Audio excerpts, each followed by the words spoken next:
नमस्कारम। केरला, जिसका मलयालम लैंग्वेज में है लैंड ऑफ कोकोनट्स, भारत की सबसे पहली वाटर मेट्रो ही यहीं पर है। और भी बहुत सारी चीजें हैं जो मिलकर केरला को स्पेशल बनाती हैं, पर वो क्या है, केरला कैसे डेवलप हो रहा है, कौन कौन से इकोनॉमिक प्रॉब्लम्स आ रही हैं, जानते हैं इस वीडियो में। केरला में रहते हो तो ये फैक्ट्स आपको और प्राउड फील करवाएंगे कि यहाँ पर सिर्फ high literacy rate, high life expectancy, better education और बेटर हेल्थ केयर ही नहीं है, बल्कि भारत का सबसे बड़ा फ्लोटिंग सोलर पावर प्लांट है यहीं पर वायनाड में।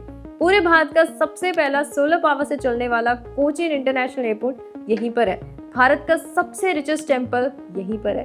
केरला में पूरे भारत का सबसे पहला सोलर पावर से चलने वाली फेरी है आदित्य। अब जब भी आप किचन जाओ और आपकी मम्मा पेपर या फिर चाय में इलायची डालते हुए दिखे तो याद रखना, केरला 97% पेपर और 90% इलायची की प्रोडक्शन करता है। इतना ही नहीं, 85% पूरे भारत की natural rubber, coconut, coffee, T, spices यहीं से आते हैं। इसीलिए केरला को स्पाइस गार्डन भी कहा जाता है। चलो थोड़ा सा बिजनेस पर भी आ जाते हैं। जितना आपने मुकेश अंबानी और गौतम अडानी के बारे में सुना है, वैसे आप कितने मलयाली बिजनेसमैन के बारे में जानते हो जो मिलियनियर और बिलियनियर हैं? तो फोर्ब्स 2024 की लिस्ट के मुताबिक टॉप 14 मलयाली बिजनेसमैन ऐसे हैं जिनकी नेटवर्थ 10,000 करोड़ से ज्यादा की है। उनमें से टॉप 3 में आते हैं एम.ए. यूसुफ अली। इनकी नेटवर्थ 63,000 करोड़ की है। ये लुलु इंटरनेशनल ग्रुप और लुलु इंटरनेशनल शॉपिंग मॉल के मैनेजिंग डायरेक्टर और चेयरमैन है। सेकंड है जॉय अलुकास।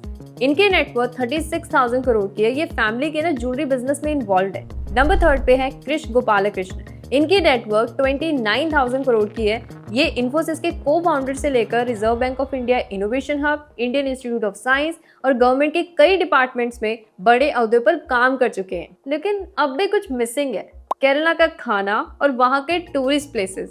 खाने से याद आया, केरला में सबसे ज्यादा पॉपुलर थाली है सद्य थाली, जिसमें 20 से ज्यादा डिशेस सर्व की जाती है।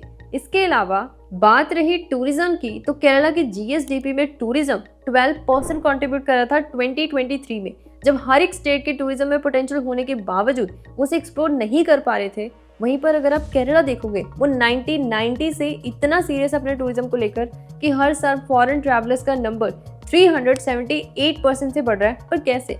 Number 1, marketing campaign.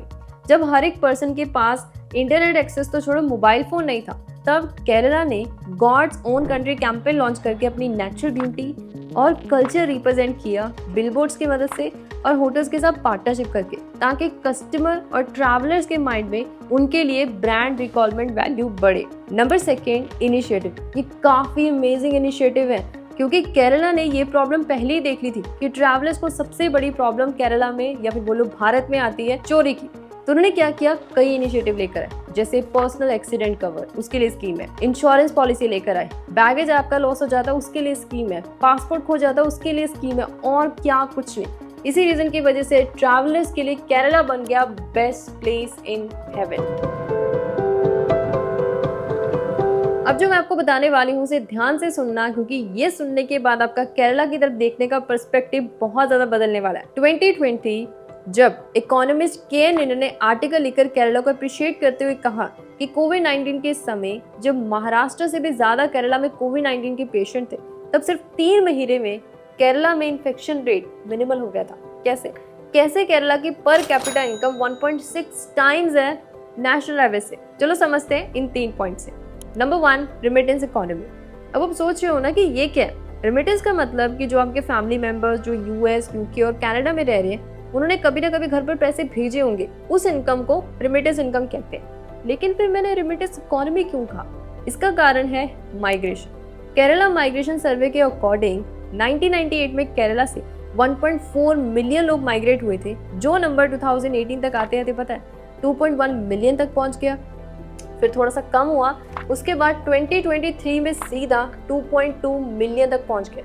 अब ये जो लोग माइग्रेट हुए हैं, उन्होंने हर साल रिमिटेंस इनकम भेजी है, और वो छोटी मोटी नहीं है। 2018 में पता है 85,092 करोड़ की थी, जो 2023 में 2,63,945 करोड़ की है, जो कि 23.2% कंट्रीब्यूट करी है स्टेट एनएसडीपी भी। अभी जो इतना बड़ा माइग्रेशन का बूम है, वो तब आया था जब गल्फ कंट्रीज ने ऑयल रिजर्व डिस्कवर किए थे, जैसे सऊदी अरेबिया, यूएई और ईरान ने।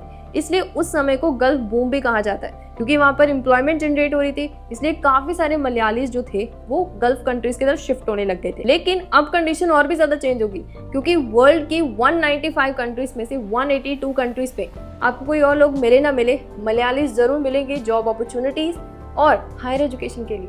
Number second, industrialisation. इंडस्ट्रियलाइजेशन से पता चलता है कि उस स्टेट में कैसा ईज ऑफ डूइंग बिजनेस है कंपनीज के लिए। अब जो मैं आपको बताने वाली हूँ, आप काफी ज्यादा शॉक होगी कि केरला की ease of doing business ranking जो 2021 में 28, 2022 में 15 और अब सीधा नंबर 1 पर है। यकीन नहीं हो रहा ना? तो एक बार गूगल पर सर्च कर लीजिए। ऐसा इसीलिए हो पाया है क्योंकि ये रैंकिंग ना 30 कैटेगरीज के बेसिस पर होती है, जिसपे केरला 7 सिटीजन सेंट्रिक और 2 बिजनेस सेंट्रिक रिफॉर्म्स में टॉप किया है दूसरी स्टेट्स के मुकाबले में।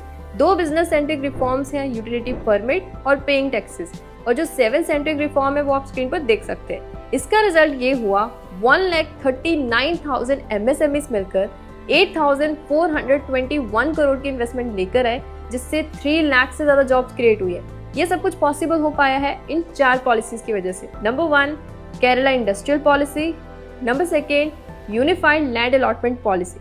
ये पॉलिसी के अंदर ना Kerala state industrial development corporation और Kerala industrial infrastructure development corporation मिलकर ना कंपनीज की मदद करती है जल्दी से जल्दी लैंड अवेल करने में। Number third, invest Kerala global summit. ये समिट ना इसी साल शुरू हुआ है, जिसमें 21 और 22 फेब को ये जब समिट हुआ था, केरला में 1.53 ट्रिलियन रुपीस के इन्वेस्टमेंट प्रपोजल्स आए हैं 374 कंपनीज की तरफ से, जिसमें से अडानी ग्रुप ने 30,000 करोड़ की कमिटमेंट की है। Number fourth, mission 1000। मिशन 1000 ना केरला की गवर्नमेंट का एक यूनिक इनिशिएटिव है, जिसके अंडर ना वो कंपनीज की मदद करते हैं 100 करोड़ के टर्नओवर तक पहुंचने के लिए। इसके लिए पहले 149 MSME सेलेक्ट हुई थी, फिर फेज 1 में 260 MSMEs। साथ ही साथ सरकार भी अपनी ओर से कंपनीज की मदद करती है 21,840 करोड़ इन्वेस्ट करके। अब सुनने में तो ऐसा लग रहा है ना कि सब कुछ सही तो चल रहा है इंडस्ट्रीज पे, लेकिन एक काफी बड़ी प्रॉब्लम है ट्रेड यूनियन और लेबर स्ट्राइक की, जिसकी वजह से 28 और 29 मार्च को जब नेशनल स्ट्राइक हुई थी, उसकी वजह से केरला ने 4400 करोड़ का नुकसान झेला था। ये तो कुछ भी नहीं है। मैं आपको 2018 की एग्जांपल देती हूँ, जब ये ट्रेड यूनियन की वजह से मुथूट फाइनेंस ग्रुप ने केरला में अपनी ब्रांचेस को बंद करने का फैसला ले लिया था। वहीं पर अगर आप दूसरी ओर देखोगे तो केरला के इंडस्ट्रियल मिनिस्टर का पता क्या कहना है कि ये सब प्रोपेगेंडा है, अभी ये प्रॉब्लम केरला में नहीं है। मैं आपके थॉट्स मांगती हूँ कि आपको क्या लगता है कि अभी भी ये प्रॉब्लम है या नहीं है। Number third, sector performance. पहले हम देखते हैं कि केरला के GSDP में ये 4 सेक्टर कैसे परफॉर्म कर रहे हैं: मैन्युफैक्चरिंग, सर्विस, एग्रीकल्चर और इंफ्रास्ट्रक्चर। Number 1, manufacturing. केरला के GSDP जो 13.11 लाख करोड़ की है, उसमें पता मैन्युफैक्चरिंग 2023 में 11.5% कंट्रीब्यूट कर रहा था, जो कि अगर आप दूसरी साउदर्न स्टेट जैसे कि कर्नाटका, तमिलनाडु और आंध्र प्रदेश के साथ कंपेयर करोगे तो काफी ज्यादा कम है। अगर आप देखोगे तो मैन्युफैक्चरिंग में केरला में food and beverage industry, refined oil, petroleum products और ज्वेलरी, मेडिसिन, ये सबसे ज्यादा कंट्रीब्यूट करते हैं। साथ ही साथ MSME इंडस्ट्रीज भी केरला के लोगों को मेजर इनकम और एम्प्लॉयमेंट प्रोवाइड कर रही है, जिसमें से ज्यादातर ट्रेडिशनल इंडस्ट्रीज आती है, जैसे कि would industry, handloom, handicraft, textile, rubber और कई सारी इंडस्ट्रीज हैं, जिसकी वजह से ना केरला की PSU कंपनीज जो काफी लंबे समय से लॉसेस में थी, उनमें टर्न अराउंड देखा गया। ये सब कुछ पॉसिबल हो पाया है केरला के एक यूनिक प्रोग्राम की वजह से, ईयर ऑफ एंटरप्राइज। ये कैंपेन का मकसद है हर साल केरला में 1 लाख एंटरप्राइजेस को सेटअप करना। इसके अचीवमेंट बताऊं, अभी तक 3 लाख से ज्यादा एंटरप्राइजेस सेटअप हुई हैं, जिससे केरला में 26,440 करोड़ की इन्वेस्टमेंट आई है। Number second, service sector.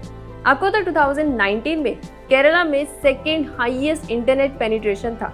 In fact Kerala की गवर्नमेंट ने IT सेक्टर में काफी अचीवमेंट्स पाई है, जैसे गवर्नमेंट ऑफ केरला का tender portal one of the best portal कहा गया है डिपार्टमेंट ऑफ एक्सपेंडिचर और मिनिस्ट्री ऑफ फाइनेंस ने।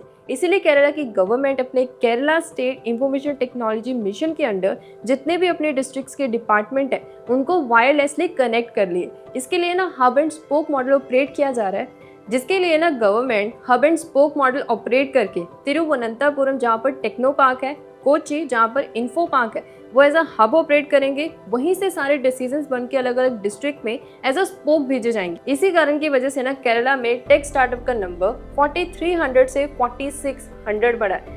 अब इस अचीवमेंट के पीछे एक और बड़ा फैक्टर है, वो है रिसर्च एंड डेवलपमेंट। लेकिन अभी भी केरला की गवर्नमेंट अपने बजट का सिर्फ 0.28% हिस्सा ही रिसर्च एंड डेवलपमेंट पर स्पेंड करती है, जैसे कि 2024 में 3600 करोड़ और इस साल 4000 करोड़।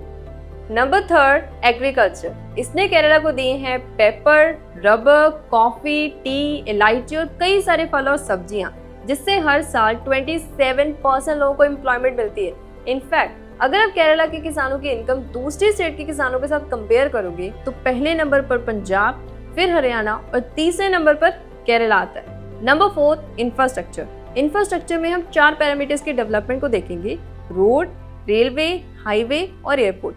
पहले हम रोड कनेक्टिविटी की बात करते हैं तो यहाँ पर 100 स्क्वायर किलोमीटर में 548 किलोमीटर की रोड डेंसिटी है, जो कि भारत के नेशनल एवरेज से 3 गुना ज्यादा है। रेलवे ट्रैक्स को देखोगे तो यहाँ पर 2048 किलोमीटर का ट्रैक फैला हुआ है, 1700 किलोमीटर की इनलैंड वाटरवेज और भारत की पहली वाटर मेट्रो यहीं पर है।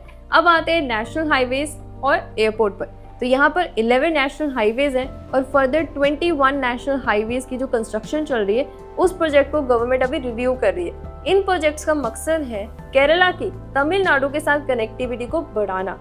बात रही एयरपोर्ट की तो यहाँ पर 4 इंटरनेशनल एयरपोर्ट, 2 सी पोर्ट्स और 17 माइनर पोर्ट्स हैं। एक खास बात बताऊं, केरला की कोचिन शिपयार्ड लिमिटेड कंपनी हर साल इंटरनेशनल कंपनीज के लिए शिप बनाती है।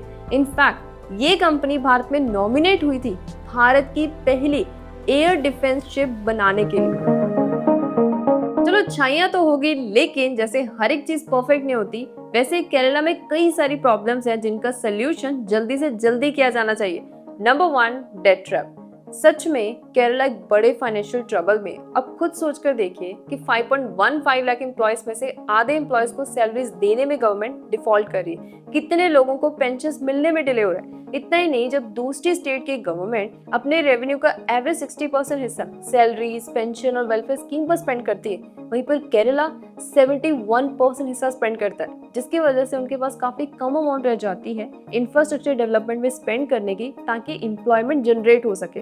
अब बहुत लोग सोचेंगे इसमें क्या है, स्टेट बोरो कर ले, लेकिन यहाँ पर सेंटर की तरफ से एक लिमिट होती है कि कोई भी स्टेट अपनी जीएसडीपी के 3% हिस्से जितने अमाउंट ही बोरो कर सकते हैं, उससे ज्यादा नहीं। इस लिमिट को नेट बोरोइंग सीलिंग कहते हैं। लेकिन यहाँ पर केरला के पास एक ट्विस्ट है, उनके पास ना एक एंटरप्राइज है, Kerala infrastructure investment fund board, जिसकी मदद से ना सरकार पब्लिक सेक्टर बैंक्स को बॉन्ड्स इश्यू करके पैसे बोरो कर लेती है और ये अमाउंट नेट बोरिंग सीलिंग में काउंट नहीं होती, जिसकी मदद से उन्होंने इंफ्रास्ट्रक्चर को भी मैनेज कर रही थी और वेलफेयर स्कीम्स को भी। लेकिन 2021 में ना सेंट्रल गवर्नमेंट ने इस लूप होल को पकड़ते हुए हर एक स्टेट को डिस्क्लोज कर दिया कि अब से चाहे आप हमसे बोरो करो, चाहे खुद के फंड्स बनाकर बोरो करो, सारी अमाउंट नेट बोरिंग सीलिंग में काउंट होगी, जिसकी वजह से केरला पर टेंशन बढ़नी शुरू होगी और उन्होंने सेंटर से भी मदद मांगी, लेकिन सेंटर ने मदद करने से मना कर दिया। इसलिए फिर केरला की गवर्नमेंट इस मैटर को सुप्रीम कोर्ट तक लेकर गई। नंबर 2 ट्रेड यूनियंस और लेबर स्ट्राइक। ये प्रॉब्लम ना सिर्फ केरला की नहीं बल्कि पूरे भारत में सबसे बड़ी है। एक उदाहरण देती हूँ, जैसे 2019 में 150 मिलियन इंडियन वर्कर्स ने स्ट्राइक की थी, जो भारत की हिस्ट्री में सबसे बड़ी स्ट्राइक थी। Number 3 unemployment. ये ना एक ऐसी चीज है जो काफी कॉमन आपने सुनी होगी कि जो केरला की यूथ है वो हायर एजुकेशन और जॉब अपॉर्चुनिटीज के लिए दूसरी कंट्रीज में माइग्रेट कर रहे हैं। लेकिन कभी ये जानने की कोशिश की है कि केरला में कितनी अनएम्प्लॉयमेंट है? पीरियोडिक लेबर सर्वे के अकॉर्डिंग, जो सर्वे जून 2023 से जून 2024 में हुआ था, उसके मुताबिक केरला में नंबर 1 अनएम्प्लॉयमेंट रेट है।